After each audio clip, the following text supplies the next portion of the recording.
දැන් අපි මේ නිර්මාණය කොහොමද කරගන්නේ කියලා බලමු. මම මේකට ගැට 15ක් දාලා තියෙනවා. ගැට 15ක් දාලා තමයි මේ රවුම හදාගෙන තියෙන්නේ. අපි දැන් tatting කට්ටෙන් කොහොමද ගොතන්නේ කියලා බලමු.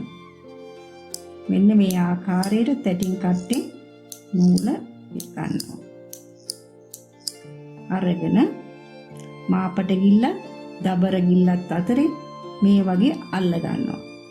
අල්ලගෙන අත වටේ මේ විදිහට ගෙනියලා නැවතත් මාපට ගිල්ලත් දබර ගිල්ලත් අතරේ මේ ආකාරයට තියලා නූල අල්ල ගන්නවා.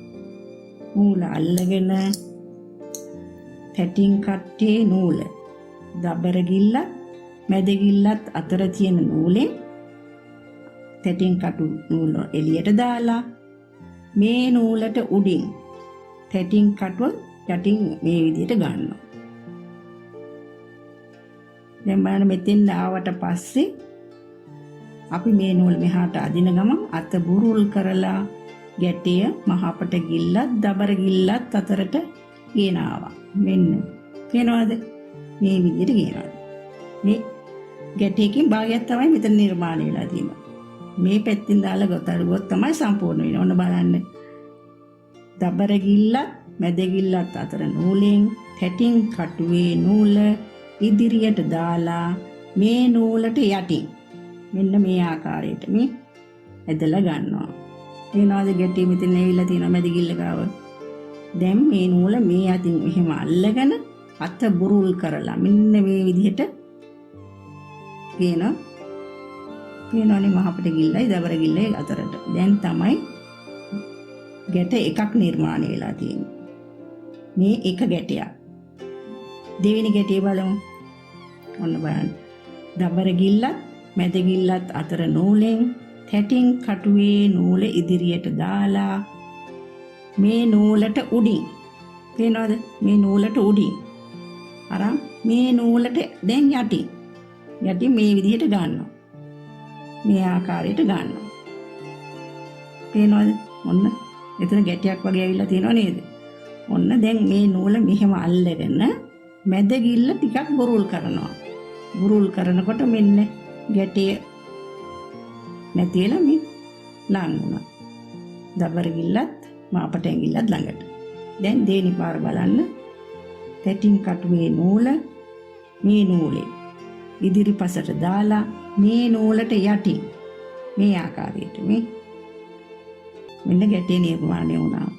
මැද ගිල්ල කිට්ටුවේදී මේ නූල මේ පැත්තට අල්ලනකොට අත බුරුල් කරනවා. මෙන්න ඔන්න ගැට දෙකක් නිර්මාණය වුණා. පේනවද? පැහැදිලිද ඔයාලට?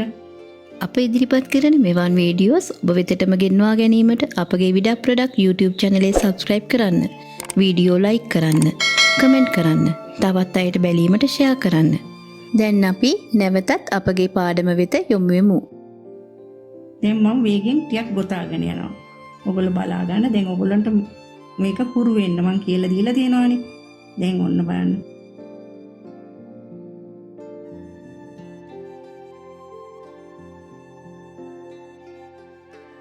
හැම වෙලේම ඔයගොල්ලෝ මේ ගොතනකොට මේ ගෙතුම මෙහෙම අල්ල ගන්න ඕනේ. නැත්තම් බුරුල් වෙනවා.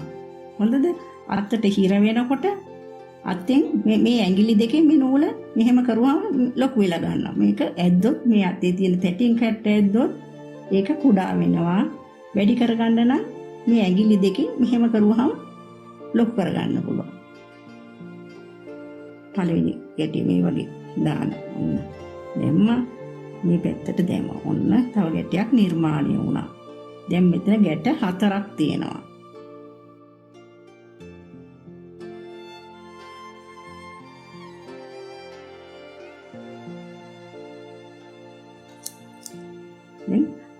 නූල මදි වෙනකොට මෙතනින් දිග අර ගන්න ඕනේ අපි.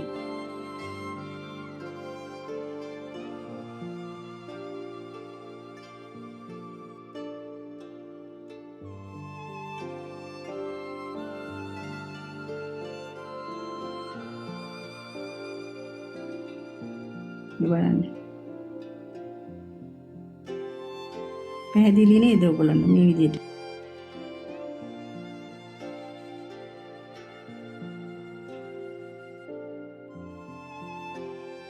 අපි ගැට 15ක් නිර්මාණය කරගන්න ඕනේ. දැන් බලමු මෙතන කීයක් තියෙනවද කියලා.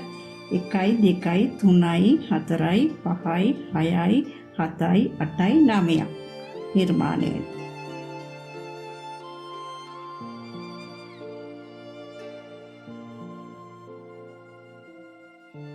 මම ටිකක් වේගෙන් කරනවා.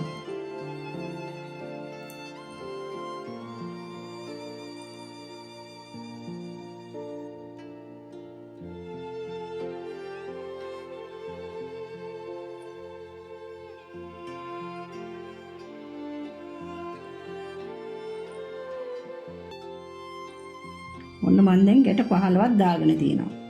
පේනවද චේන් එක? ගැට 15ක්. මෙතන තියෙනවා ගැට 15ක්.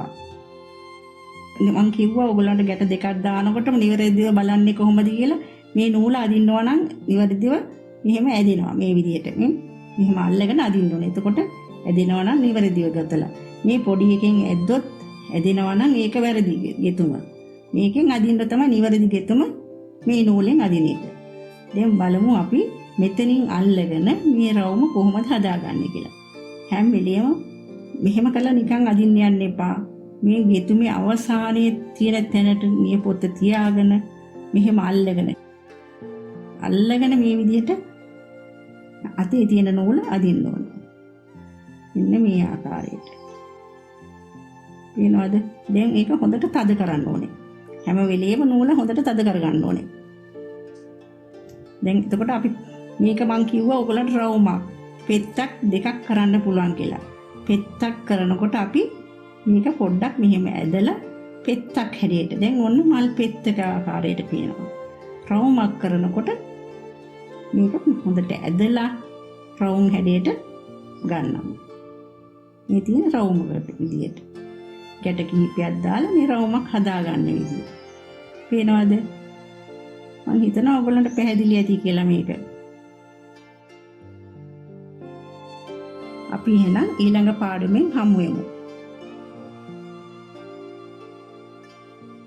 අද ඔයාලා බලපු පාඩමේ මොනවා හරි ගැටලු තියෙනවා නම් පහළ කමෙන්ට් සෙක්ෂන් එකේ හරි අපගේ විඩක් ප්‍රොඩක්ට් Facebook පිටුවේ හරි Instagram ගිණුමෙන් හරි අපව දැනුවත් කරන්න. එහෙමනම් අද බලපු වීඩියෝවට ඔයාලා කැමති නම් මේ වීඩියෝ ලයික් කරන්නත් අමතක කරන්න එපා. අපි ආයේ තවත් වීඩියෝකින් ඔබව හමු වන තෙක් ඔබ සැමට ආයුබෝවන්.